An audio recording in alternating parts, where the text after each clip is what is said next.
Hello and welcome everyone.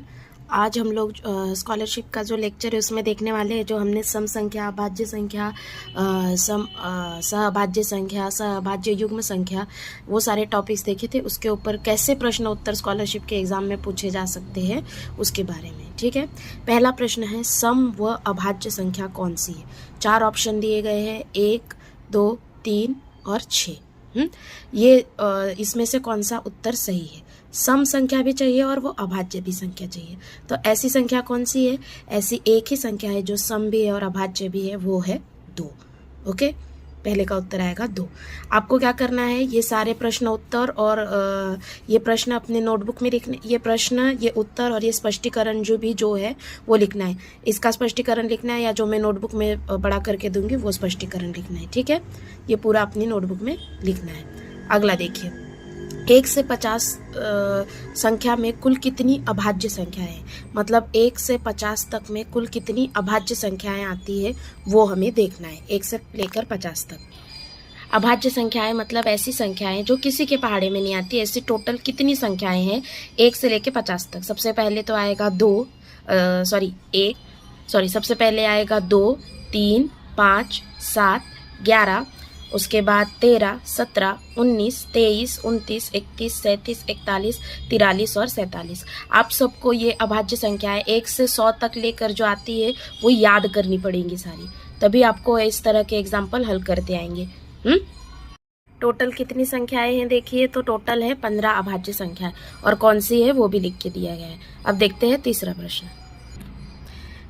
तीसरा प्रश्न देखिए, 23, ये जो 1, 2, 3, 4, 5 संख्याएं, पहली संख्या 2,35,892, दूसरी संख्या 3,45,079 और अगला है 38,429, अगला है 7,83,905 और अगला है 35,821। इन सारी संख्याओं में से सम संख्या कौन सी है। हमें 4 ऑप्शन दिए गए हैं, वो हमें चूज करना है कि कौन सा ऑप्शन सही है, कौन सी संख्या सम संख्या है। तो मैंने आपको बोला था सम संख्या मतलब ऐसी संख्या कि जिसके आखिर में 0, 2, 4, 6, 8 ये आता हो, मतलब जिसके इकाई स्थान पर 0, 2, 4, 6, 8 आता हो। तो ऐसी संख्या कौन सी है कि जिसके इकाई स्थान पर 0, 2, 4, 6, 8 में से कोई एक संख्या है, तो वो है चौथा ऑप्शन। इसलिए चौथा ऑप्शन क्या है, सही है हमारा।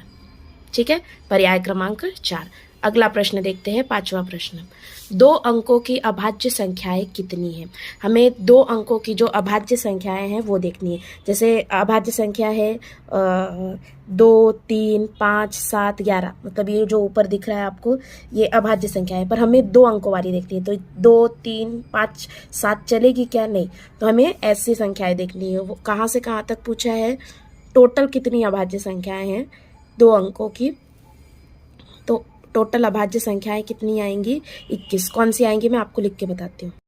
ये 2 अंकों की अभाज्य संख्याएं देख लीजिए कौन कौन सी है। 11, 13, 17, 19, 23, 29, 31, 37, 41, 43, 44, 53, 59, 61, 67, 71, 73, 79, 83, 89, 97।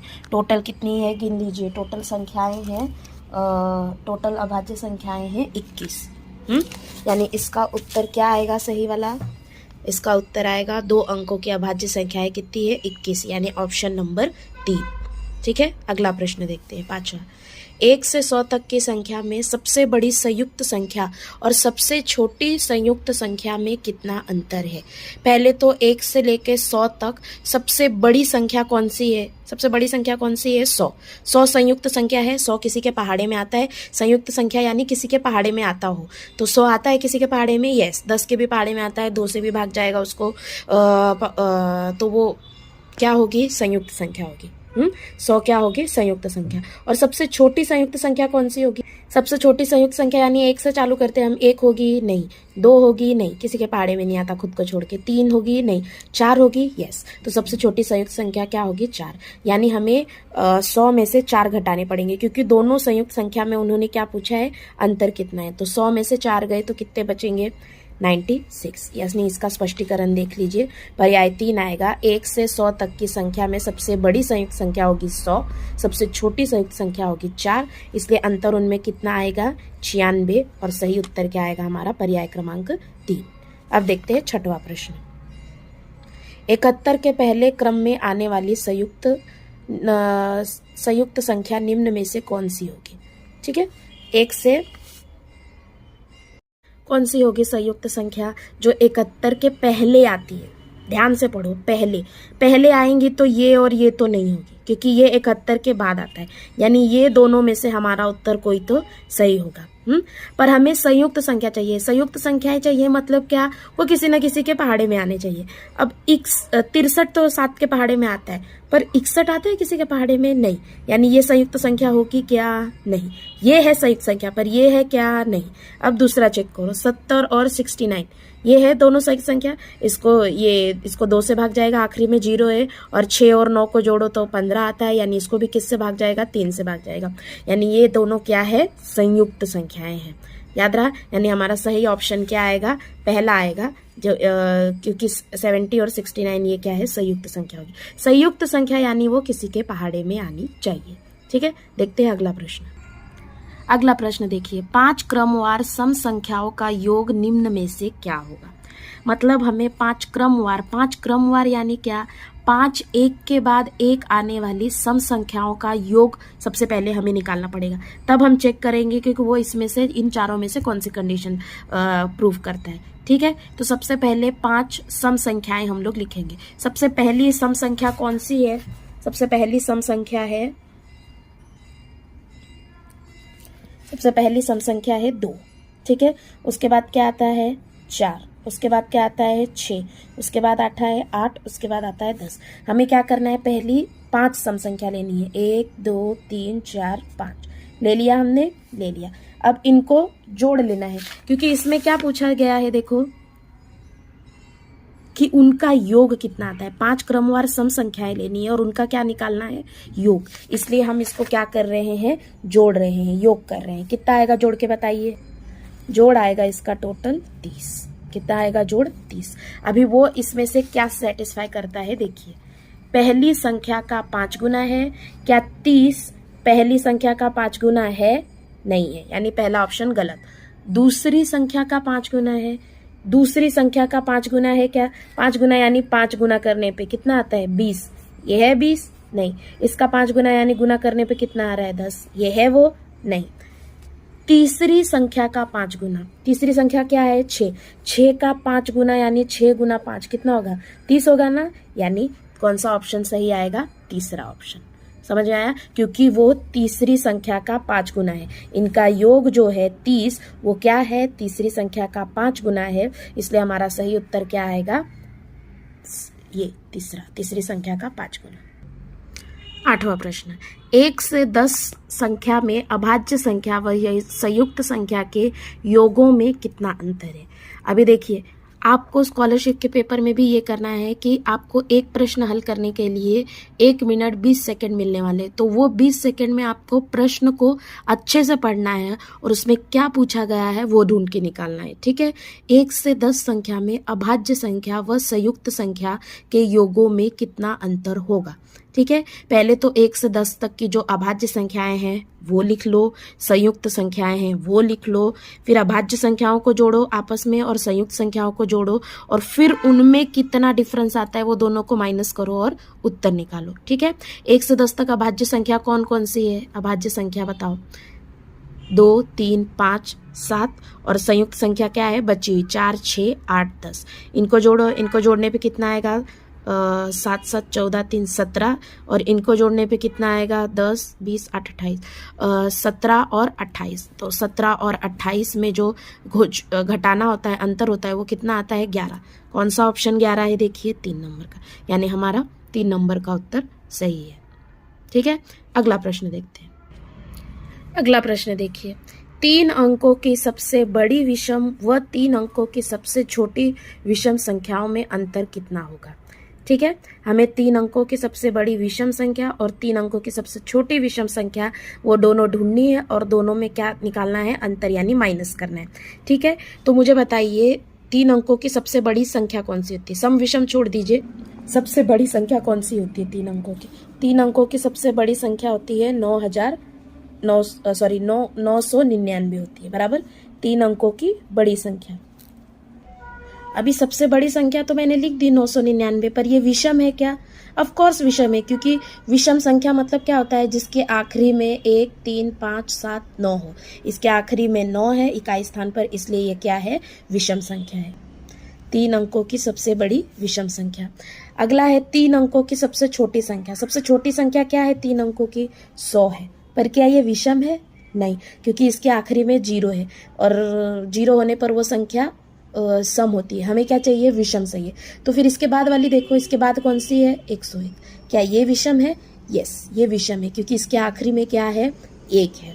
ठीक है, यानी सबसे बड़ी विषम संख्या है 999 और सबसे छोटी है 101। अब दोनों को क्या कर दीजिए? माइनस कर दीजिए। माइनस करने पे क्या आता है देखिए? 898। कौन सा ऑप्शन सही होगा हमारा? दूसरा। इसका स्पष्टीकरण। ठीक है, अब देखते हैं अगला प्रश्न। अगला प्रश्न है देखिए, 2 अंकों की सबसे बड़ी अभाज्य संख्या और 2 अंकों की सबसे छोटी अभाज्य संख्या में अंतर कितना होगा? 2 अंकों वाली हमें सबसे बड़ी अभाज्य संख्या निकालनी है, यानी 90 के आसपास। हमने इधर लिखा था देखिए 2 अंकों की अभाज्य संख्या है, तो कौन सी सबसे बड़ी अभाज्य संख्या है 2 अंकों की? 97। और सबसे छोटी अभाज्य संख्या कौन सी है? 2 अंकों की 11। यानी हमें क्या करना पड़ेगा? 97 माइनस 11 निकालना पड़ेगा। कितना आता है ये? 6 और ये 8, 86। कौन सा ऑप्शन होगा हमारा? सॉरी, दोनों में डिफरेंस कितना आया है? 86। इसमें ऑप्शन है क्या 86 का? नहीं, यानी ये प्रश्न गलत है। इसमें सोल्यूशन में भी गलत दिया हुआ है, तो इसको आप लिख लीजिए। यहाँ पे ऑप्शन होगा 86। 88 गलती से छप गया है और यहाँ भी क्या आएगा? 86। स्कॉलरशिप की बुक में भी सब सही लिखा हुआ है, ऐसा नहीं, इसलिए हमें हर प्रश्न को हल करके देखना है। ठीक है, अगला प्रश्न देखिए, निम्न में से कौन सी क्रिया करने पर आने वाली पहली संख्या विषम संख्या होगी? हमें ये सब क्रियाएं करके देखनी है और इसका उत्तर कौन सा विषम संख्या होता है वो ढूंढना है। देखिए, इसके 4 जो ऑप्शन है, हम उदाहरण लेके चेक करेंगे कि ये आता है क्या, किसका उत्तर विषम संख्या आता है। ठीक है, पहला ऑप्शन है 2 विषम संख्याओं का योग। तो हम लोग 2 विषम संख्या लेंगे, एक 5 लेंगे और एक 3 लेंगे। हमें पता है ये विषम संख्या है, क्योंकि इसके इकाई स्थान पर ना 0 है, 2, 4, 6, 8 कुछ नहीं है। ठीक है, तो 2 विषम संख्याओं का योग करो यानी जोड़ो। 5 और 3 को जोड़ो, कितना आ रहा है? 8। क्या ये सम संख्या है? यस, ये सम संख्या है, इसलिए इसका उत्तर आया क्या? विषम? नहीं, यानी ये ऑप्शन गया। ठीक है, 2 विषम संख्याओं का घटाव। ये दोनों विषम संख्या है, इनको घटाओ, 5 में से 3 घटाओ, क्या आ रहा है? 2। 2 एक सम संख्या है, यानी ये भी उत्तर नहीं आएगा। 2 विषम संख्याओं का गुणनफल। 2 विषम संख्याएं लो और उनका गुणनफल करो। ये देखो, 5 और 3 का गुणनफल करो, 5 तियां 15। आ रहा है विषम उत्तर? यस, यानी हमारा कौन सा उत्तर सही है? तीसरा ऑप्शन सही है कि 2 विषम संख्याओं का गुणनफल। और ये भी चेक कर लेते हैं, एक सम संख्या और एक विषम संख्या। समझो मैंने 2 ली एक सम संख्या और एक ली विषम संख्या 5। इनका क्या करना है? गुणनफल, गुणा करो। कितना आ रहा है? 10। 10 आ रहा है, यानी क्या आ रहा है? सम। यानी ये ऑप्शन भी गलत है। हमारा सही ऑप्शन क्या है? तीसरा। इसके स्पष्टीकरण में ये सारे उत्तर लिखिएगा। ये लिख लीजिएगा, ये सम है, ये भी सम है, ये विषम है और ये भी क्या है? सम है। इसलिए हमारा ऑप्शन कौन सा आया? तीसरा सही आया। स्कॉलरशिप की नोटबुक में इसका कुछ उदाहरण नहीं दिया हुआ है, इसलिए आप ये स्पष्टीकरण लिख लेना इसके लिए। ठीक है, अब अगला प्रश्न देखते हैं। देखिए, श एक विषम संख्या है तो उसके बाद तुरंत आने वाली पहली विषम संख्या कौन सी होगी? कि माना कि श एक विषम संख्या है तो उसके बाद तुरंत आने वाली पहली विषम संख्या कौन सी होगी, ये हमें ढूंढना है। ठीक है, हम लोग मानते हैं कि श मतलब समझिए विषम संख्या है 3। तो 3 के बाद अगली विषम संख्या क्या आती है? 3 के बाद आता है 4 और 4 के बाद क्या आता है? 5। बराबर, यानी 3 के बाद अगली विषम संख्या कितने अंतर में आती है? 3 के बाद 5 कितनी बार में आता है? 3 में कितना जोड़ो कि 5 आता है? 2। बराबर, कितना जोड़ने पे? 2। यानी हमारी अगर पहली संख्या श है तो दूसरी विषम संख्या क्या होगी? श प्लस 2। दूसरी विषम संख्या क्या होगी? श प्लस 2। उसका उदाहरण आप ये दे सकते हैं, उदाहरण के तौर पे 3 यदि विषम संख्या है तो अगली विषम संख्या कितनी आती है? 5। और 5 कैसे आती है? 3 में 2 जोड़ के। इसलिए अगर हमारी पहली संख्या श है तो दूसरी विषम संख्या, पहली विषम संख्या श है तो दूसरी विषम संख्या क्या होगी, श प्लस 2। यानी कौन सा आएगा उत्तर, कौन सा ऑप्शन आएगा, दूसरा ऑप्शन। अगला, 27 के बाद आने वाली 7वीं सम संख्या कौन सी है। 27 के बाद कौन सी 7वीं सम संख्या कौन सी आती है। 27 के बाद क्या आता है, पहले लिख लेंगे हम लोग ऐसे। 27 से जहाँ तक अपने को ढूंढना है वहाँ तक लिख लेंगे। मैंने यहाँ तक 40 तक ही लिखा है, आप 42 तक 44 तक भी लिख सकते हैं गिनती। अभी 27 के बाद आने वाली हमें कितनी संख्या देखनी है, 7वीं संख्या 7वीं सम संख्या देखनी है। 27 के बाद कौन सी सम संख्या आती है, 28, फिर आती है 30, फिर आती है 32, 34, 36, 38 और 40। हमें 27 के बाद कितनी बोली है, 7वीं सम संख्या। क्वेश्चन देख लीजिए, 27 के बाद आने वाली 7वीं सम संख्या। तो 27 के बाद पहली सम संख्या कौन सी आती है, 28। 7वीं गिनो, 1 2 3 4 5 6 7। कौन सी आ रही है 7वीं संख्या, 40। यानी कौन सा ऑप्शन सही आएगा हमारा, दूसरा ऑप्शन। ओके, अगला प्रश्न, निम्न में से कौन सी संख्या त्रिभुजी और वर्ग संख्या है। सबसे पहले तो वर्ग संख्या कौन सी है वो ढूंढो, त्रिभुजी संख्या का मैं बताऊंगी।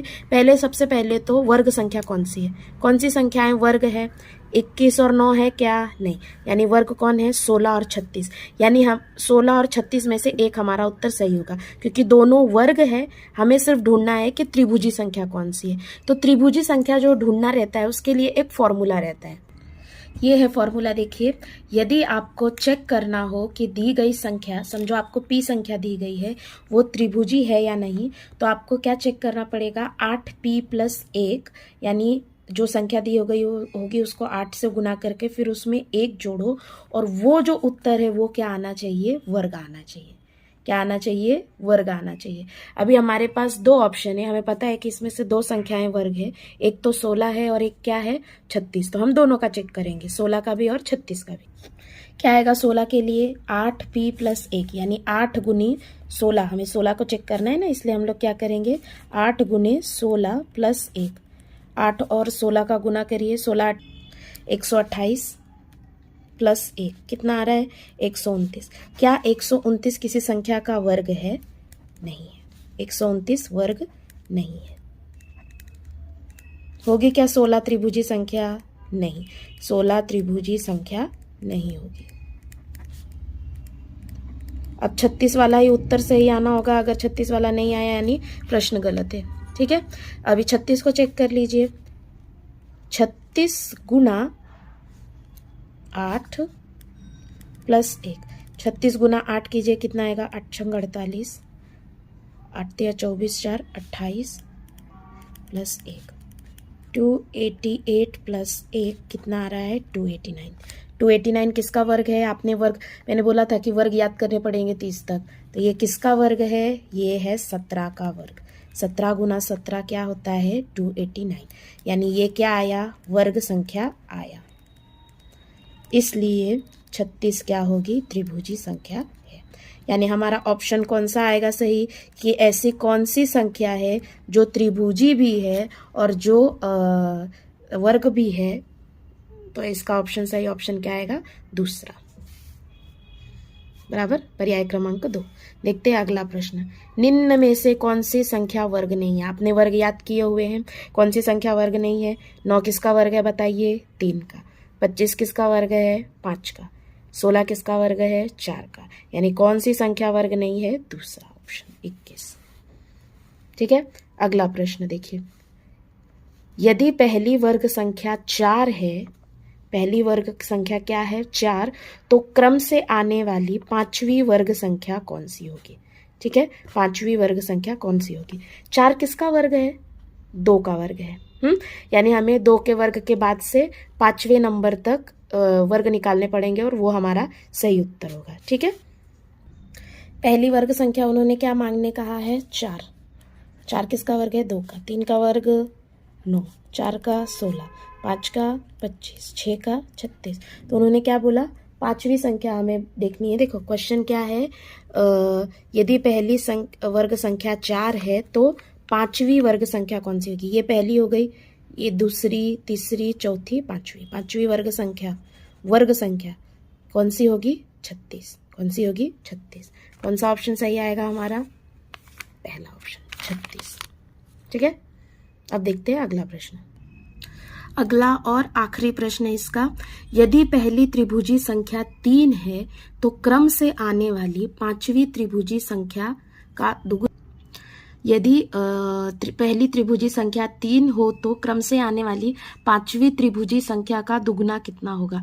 एक बात याद रखिए, त्रिभुजी संख्या, अभाज्य संख्याएं और सहअभाज्य युग्म संख्याएं जो हैं हमें वो 100 तक याद करनी पड़ेंगी। रोज एक बार उसे लिख के देखिए, मतलब आपको याद रहेगा। तो त्रिभुजी संख्याएं भी हमें याद करनी पड़ेंगी। 50 तक भी याद की त्रिभुजी संख्याएं तो भी चलेगा। तो जो त्रिभुजी संख्याएं हैं वो देखिए 3, 6, 10, 15, 21। तो उन्होंने क्या पूछा कि 3 के बाद आने वाली पांचवी, 1, 2, 3, 3 के बाद 1, 2, 3, 4, 5, पांचवी संख्या क्या आ रही है? 21। तो 21 का जो दुगना होगा वो कितना होगा? तो 21 का दुगना 21 दूना 42, यानी ऑप्शन कौन सा आएगा? तीसरा सही आएगा। ये भी त्रिभुजी संख्या भी आपको क्या करना पड़ेगा? याद करना पड़ेगा। कम से कम 50 तक तो याद करना ही पड़ेगा। ठीक है, अगला देखते हैं। आपको होमवर्क है ये प्रश्न संग्रह 1.7 जो प्रश्न संग्रह है, स्वाध्याय जो है, इसमें 10 क्वेश्चन है। ये आपको हल करके दिखाना है। अभी जो आपको पिछले जो इसमें होमवर्क मिला था रोमन संख्या वाले में और अभाज्य संख्याओं का लिखना था, उसका मैं उत्तर लास्ट में क्लिप में डाल दूंगी, इस वीडियो के लास्ट में डाल दूंगी। इसका भी आंसर कब आएगा? 2 वीडियोस के बाद, जब 2 स्कॉलरशिप की वीडियो आ जाएगी उसके बाद आखिरी में मिलेगा। ठीक है, ये स्वाध्याय हल कर लीजिएगा। मिलते हैं अगले लेक्चर में अगले टॉपिक के साथ, रोमन संख्या पर कैसे प्रश्न पूछे जाएंगे उसके साथ। तब तक के लिए थैंक यू फॉर वॉचिंग। ये जो पिछले पहले लेक्चर में जो होमवर्क दिया था उसके उत्तर है।